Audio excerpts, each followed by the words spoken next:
कहानी की शुरुआत समुद्र के पास बसे एक रहस्यमयी अस्पताल से हुई, जहां मैडी नाम की लड़की डर से भरी आंखों के साथ कैमरे की तरफ देख रही थी, क्योंकि उसे जल्द ही एक खतरनाक ऑपरेशन से गुजरना था। जैसे ही कैमरा पीछे गया तो पता चला कि उसकी पीठ से एक अजीब और डरावना बच्चा जुड़ा हुआ था, जो अलग होकर भी उसी का हिस्सा था। उसका दिमाग इतना विकसित था कि वह बिना छुए ही आसपास की चीजों को कंट्रोल कर लेता था और गुस्से में किसी के लिए भी जानलेवा बन सकता था। इसी वजह से डॉक्टरों ने मैडी को काबू में कर उस हिस्से को अलग कर दिया, लेकिन दोनों के दिमाग एक दूसरे से जुड़े हुए थे, इसलिए उसे पूरी तरह अलग करना नामुमकिन था, क्योंकि ऐसा करने पर मैडी की जान जा सकती थी। इसलिए उन्होंने उस बच्चे के दिमाग का एक हिस्सा मैडी की खोपड़ी के अंदर ही सिल दिया। यहीं से कहानी सीधे 20 साल आगे बढ़ी, जहां वही लड़की अब बड़ी होकर काफी खूबसूरत हो चुकी थी और मां बनने वाली थी, लेकिन उसे जरा भी अंदाजा नहीं था कि अब जो होने वाला है वो उसकी रूह कपा देगा। घर पहुंचते ही मैडी ने देखा कि उसका पति बॉक्सिंग मैच देख रहा था। तभी उसने बिना कुछ कहे रिमोट उठाकर टीवी बंद कर दिया, लेकिन इतनी सी बात पर उसका पति गुस्से से भड़क उठा और तुरंत उठकर उसने मैडी का सिर दीवार पर दे मारा, बिना यह जाने कि यही गलती आगे चलकर उसकी मौत की वजह बनने वाली है। अचानक मैडी को एहसास हुआ कि उसके सिर में गहरी चोट लगी है, जिससे वो बुरी तरह घबरा गई और दर्द की परवाह किए बिना तुरंत कमरे के अंदर छिप गई। जब उसने अपने जख्म को देखा तो उसके सिर के पीछे से खून बह रहा था और हालत बिगड़ती जा रही थी, लेकिन मैडी को मालूम नहीं था कि जल्द ही उसका पति इसका खामियाजा भुगतने वाला है। रात होते ही सोफे पर पड़ा पति अचानक अजीब सी आवाज से जाग गया। आवाज का पीछा करते हुए वह किचन में पहुंचा और देखा कि मिक्सर अपने आप चल रहा था, जबकि किचन में कोई नहीं था। ये देखकर वह हैरान रह गया और जैसे ही उसने उसे बंद करने के लिए हाथ बढ़ाया, तभी पीछे से फ्रिज का दरवाजा अपने आप खुल गया। ये सब देखकर वह पूरी तरह चौंक गया और उसे समझ नहीं आया कि आखिर ये सब हो क्या रहा है। उसी पल उसे शक हुआ कि शायद मैडी उसे डराने की कोशिश कर रही है। तभी लिविंग रूम से अचानक तेज आवाजें आने लगी, जिसे सुनकर वह तुरंत वहां पहुंचा। अंदर जाकर उसने देखा कि एक काला कपड़ा पहनी औरत सोफे पर बैठकर लगातार टीवी चैनल बदल रही है। जैसे ही उसने स्विच ऑन किया, तभी वह औरत अचानक गायब हो गई। उसे लगा कि शायद उसकी आंखों को धोखा हुआ है, लेकिन सोफे पर उठता हुआ कुशन साफ बता रहा था कि वहां अभी कोई बैठा हुआ था। वह अभी इसी सोच में था कि अचानक वह काला साया उसके पीछे प्रकट हो गया। पति की चीख सुनते ही ऊपर कमरे में मैडी अचानक नींद से जाग गई। जैसे ही उसकी नजर तकिए पर पड़े खून पर गई, तभी उसने तुरंत अपने सिर को छुआ और महसूस किया कि खून अभी भी बह रहा है। घबराकर वह नीचे भागी, लेकिन नीचे पहुंचते ही उसने देखा कि उसके पति की गर्दन मुड़ी हुई थी और वह रहस्यमयी तरीके से मरा पड़ा था। इसी बीच उसकी नजर पास बैठे उसी काले साए पर पड़ी, जो बिखरे बालों के साथ वहाँ मौजूद था। उसे देखते ही वह डर के मारे घबरा गई और सीधा ऊपर की ओर भागने लगी। जैसे ही वह दरवाजा बंद करने लगी, तभी काले साए ने उसे जोर से धक्का देकर दूर फेंक दिया, जिससे वह जमीन पर गिरकर वहीं बेहोश हो गई। कुछ ही देर बाद पड़ोसियों की शिकायत पर पुलिस मौके पर पहुंची और लाश की हालत देखकर चौंक गई। सबसे अजीब बात यह थी कि पूरे घर में जबरदस्ती घुसने का कोई निशान नहीं था और यह समझ से बाहर था कि कातिल अंदर आया कैसे। सच जानने के लिए केस संभालने वाला इंस्पेक्टर अस्पताल पहुंचा, ताकि वो मैडी से कुछ सवाल जवाब कर सके, लेकिन अपने बच्चे को खो देने के बाद मैडी इतनी टूट चुकी थी कि वह कुछ भी बताने की हालत में नहीं थी। करीब 15 दिन बाद जब मैडी अस्पताल से घर लौटी, तब एक अजीब घटना फिर से हुई। उसने देखा कि घर के बाहर की स्ट्रीट लाइट अचानक अपने आप टिमटिमा रही थी। इसी दौरान उसे दूर से एक काले कपड़ों वाला आदमी उसकी तरफ आता हुआ नजर आया। ये देखकर उसकी हालत फिर से खराब हो गई और उसका डर वापस लौट आया। वह तुरंत नीचे भागी और घर के सभी दरवाजे और खिड़कियां बंद कर दी। लेकिन जैसे ही वह कपड़े धोने गई, तभी अचानक उसे शीशे पर एक अजनबी औरत का चेहरा दिखाई दिया। अगले ही पल वह काला साया तेजी से आगे बढ़ा और औरत के बाल पकड़कर उसे जोर से जमीन पर पटक दिया। ठीक उसी पल पूरे कमरे का माहौल रहस्यमयी तरह से बदलने लगा। अगले ही पल मैडी अपने आप उसी औरत के घर में पहुंच गई। उसे समझ ही नहीं आया कि यह सब कैसे हो रहा है। उसी वक्त उसने देखा कि काले कपड़ों वाला आदमी ट्रॉफी उठाकर उस औरत पर टूट पड़ा और पागलों की तरह लगातार उसके सिर पर वार करने लगा। कुछ ही सेकंड में मैडी फिर से अपने घर में लौट आई। जब उसने अपने आसपास सब कुछ ठीक देखा, तब उसे लगा कि शायद यह सब एक डरावना सपना था, लेकिन उसे नहीं पता था कि यह कोई सपना नहीं बल्कि हकीकत थी। जल्द ही पुलिस मौके पर पहुंच गई और उन्हें पता चला कि मैडी के पति और औरत की हत्या एक ही तरीके से हुई है, जिससे उन्हें साफ हो गया कि यह दोनों हत्याओं का कातिल एक ही है। लेकिन जिस औरत की हत्या हुई थी उसका नाम ग्लेन था, जिसने 20 साल पहले मैडी का ऑपरेशन किया था। उसके घर में उसके पुराने मरीजों की फाइलें रखी थी, जिससे पुलिस को शक हुआ कि कातिल उन्हीं में से कोई हो सकता है। इसी शक के आधार पर इंस्पेक्टर सारी फाइलें उठाकर स्टेशन ले गया और हर एक केस को ध्यान से खंगालने लगा। उधर मैडी जब रात को सोने गई तो उसने देखा कि उसके बगल में एक अनजान मोटा आदमी लेटा हुआ है। यह नजारा देखते ही वह डर के मारे कांप उठी। उसका शरीर जैसे सुन्न पड़ गया था और वह हिल तक नहीं पा रही थी। तभी अचानक वही काला साया उसके पीछे से निकला और धीरे धीरे मोटे आदमी के ऊपर चढ़ गया। अगले ही पल उसने एक बड़ा चाकू निकाला और उस आदमी पर लगातार कई सारे वार कर दिए।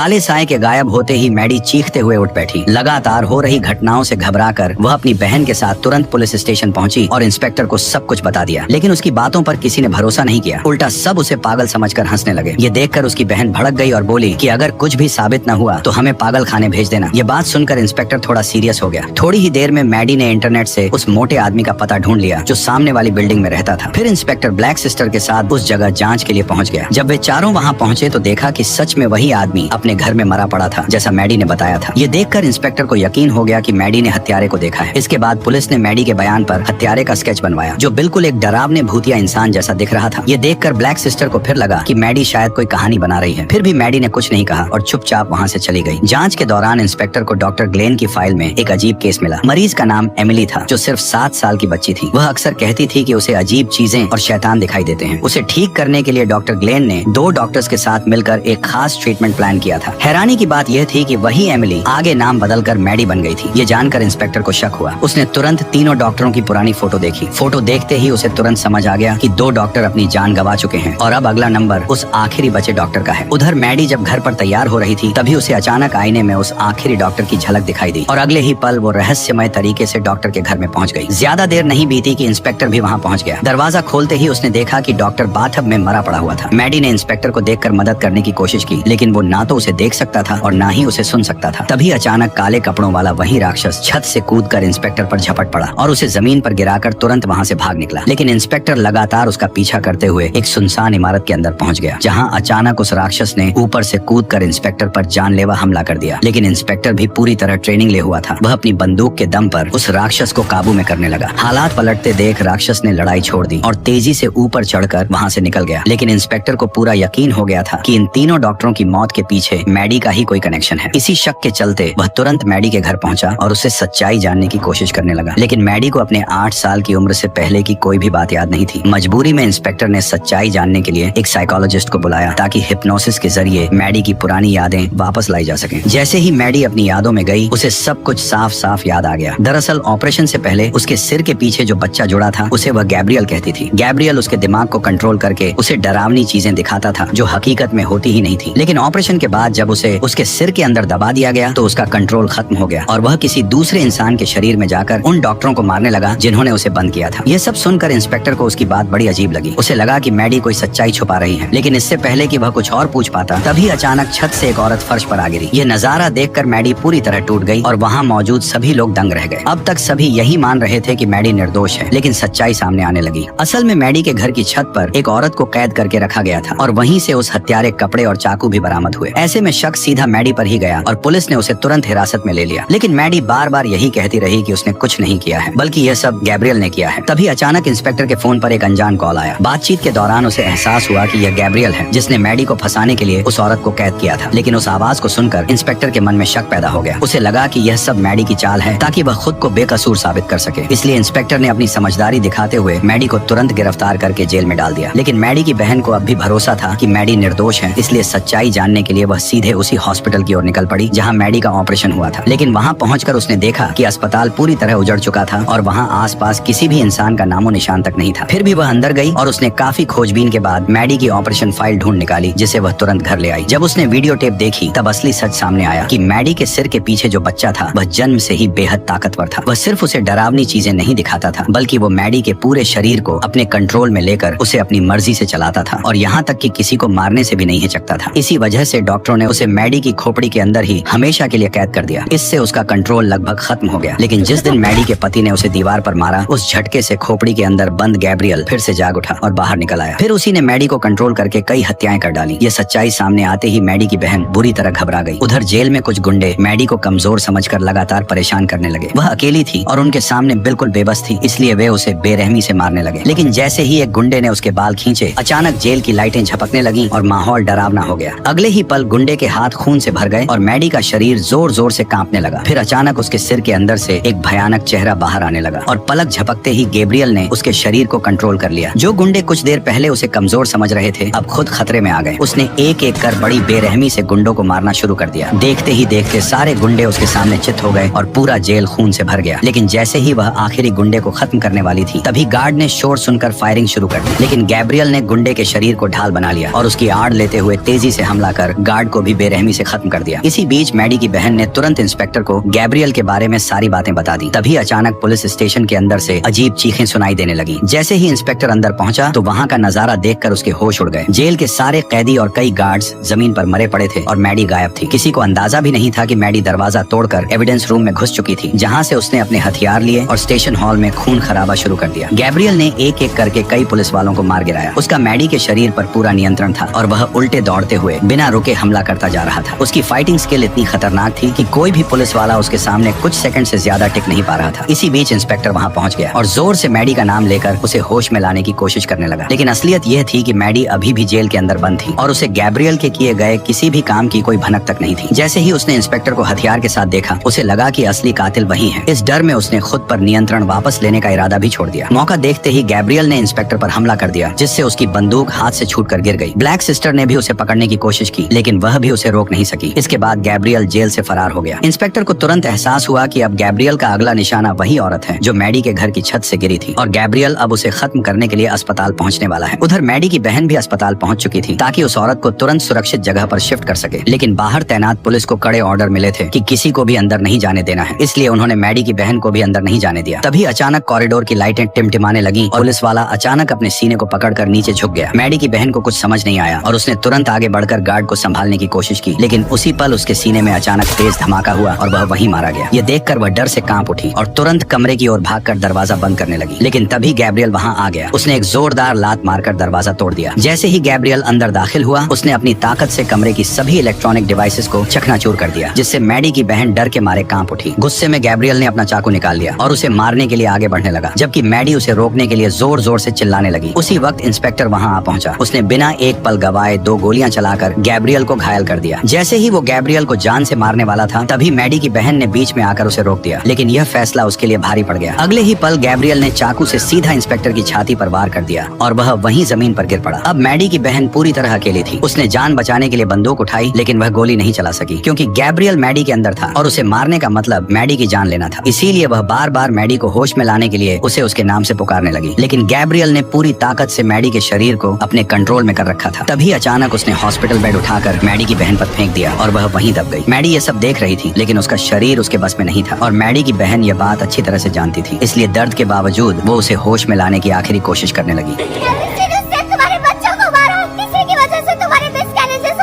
उसकी आवाज सुनते ही मैडी को अचानक सब कुछ साफ दिखाई देने लगा और उसके अंदर का गुस्सा फूट पड़ा। वह पूरी ताकत से अपने शरीर पर फिर से नियंत्रण पाने की कोशिश कर रही थी, लेकिन तभी गैब्रियल ने उसकी बहन को गोली मार दी। इसके बाद गैब्रियल ने मुड़कर बिस्तर पर पड़ी उस औरत को भी खत्म कर दिया। ठीक उसी पल गैब्रियल के भीतर मैडी की आवाज गूंजने लगी। उसे अपने आसपास की दुनिया बदलती हुई महसूस हुई और उसे समझ आ गया कि मैडी अब जाग चुकी है और उसने अपना नियंत्रण वापस ले लिया है। तभी अचानक वह होश में आया और पाया कि मैडी की बहन अभी भी जिंदा है। ये देखकर गैब्रियल पूरी तरह कंफ्यूज हो गया। उसे कुछ समझ नहीं आया। तभी मैडी ने उसे सच्चाई का एहसास कराया। जिस ताकत से वह अब तक उसे अपने इशारों पर नचाता आया था, अब वही ताकत उसके खिलाफ इस्तेमाल होने वाली थी। मैडी ने उसी पल मौका पाते ही गैब्रियल को पूरी तरह काबू में कर लिया और उसे हमेशा के लिए अपने अंदर कैद कर दिया। जैसे ही ऐसा हुआ, उसके सिर का पिछला हिस्सा अपने आप सील होने लगा और गैब्रियल का चेहरा हमेशा के लिए गायब हो गया। धीरे धीरे सब कुछ सामान्य होने लगा और हालात फिर से पहले जैसे हो गए और इसी के साथ ये शानदार कहानी खत्म हो गई।